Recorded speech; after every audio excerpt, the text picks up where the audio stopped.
the wearing of the headscarf for the women. This seems to have become so major, a major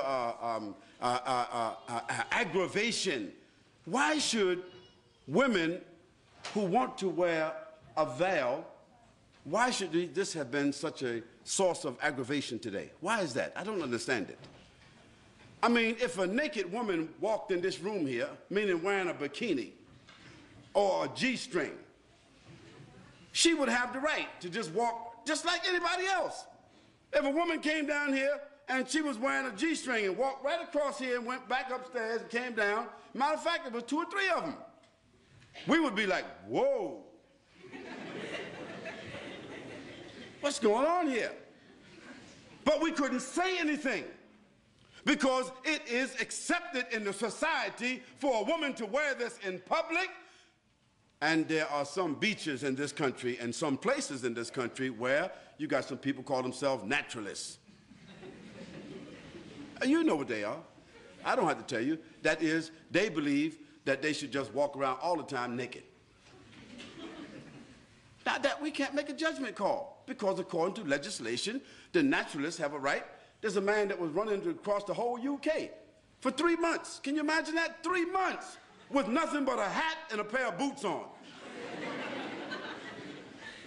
I mean, he's running. Can you imagine a man running through a village? Nothing but a hat and a pair of boots on. Because he's a naturalist and these are his constitutional rights. And for 3 months, nobody could say anything about it. Well, I say that in a society where people are allowed to express themselves that way, why should there be a problem about Muslim women, whether in the schools or otherwise, choosing the preference to cover their heads or to cover their bodies with loose garments? Why should there be such an uproar? Why is there the need for the media to assault and say Muslims want to take over our society and Muslims want to impose their values upon us and so forth? Well, I want to remind them that until 15 or 20 years ago, the nuns in the church, in the Catholic Church, they had to wear it. Is it right or wrong? And just recently, the Catholic Church has relaxed the uniform codes of the nuns where they can show a little cleavage. They can now wear a little bit, you know, put the cross right there in the middle. They don't have to wear a headpiece anymore, and they can show a little bit of thigh. Well, that's their right. We can't say anything about that. But when I went to church, to the Catholic Church, when I was 17 years old, all the nuns were looking like the sisters are looking today. So society has changed, but why should our values have to change? Those Muslim ladies who want to wear the full scarf and want to wear loose clothing, they're doing so because God said so, not because their husband said so, not because they're Arabs or Indonesians or Malaysians or Africans. No, they're doing it because God says so. So if our religion, which is the same religion of Moses and Abraham and David and Solomon and Jesus and John the Baptist, if we have the same religion as all of those prophets, and we are all monotheistic people basically, Christians and Jews and Muslims, taking our sources from the same, taking our scripture from the same sources, and we can see in the history of our religions that women dress this way consistently, then why is it an aberration because our women want to wear that today? What do they want our women to do? Do they want our women to take off their head scarves and all put on G-strings? Would that be sad? Or now y'all all the same now, it's okay.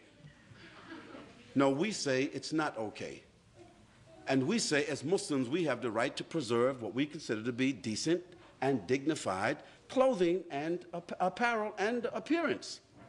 And we think that we are fortifying. We think that we are making a good moral contribution. We think that we are doing something that will support the morals, the principles and the status of women in this society. We say that's what we think we're doing. And do we have the constitutional right to make what we consider to be a moral contribution to the fiber of this society based upon our religion? Of course we do. And we don't have to apologize. And if somebody wants to know, if we are unable to explain, we do not have to explain. But what we should do is, the people of the media, or the people of government who feel that they don't understand what's going on, we should send them to people who are qualified to expound upon this issue in a dignified, educated way, so that people would not think somehow or another that all these women who are wearing these scarves got an AK-47 underneath their scarves, or they got a bomb, they coming inside somewhere with a bomb. You know, stereotypes. But the issue is, we Muslims, the Muslim ladies in particular, you do not have to explain to anybody why you are dressed the way you are dressing, just like others who are undressed do not have to explain to anybody why they are undressed.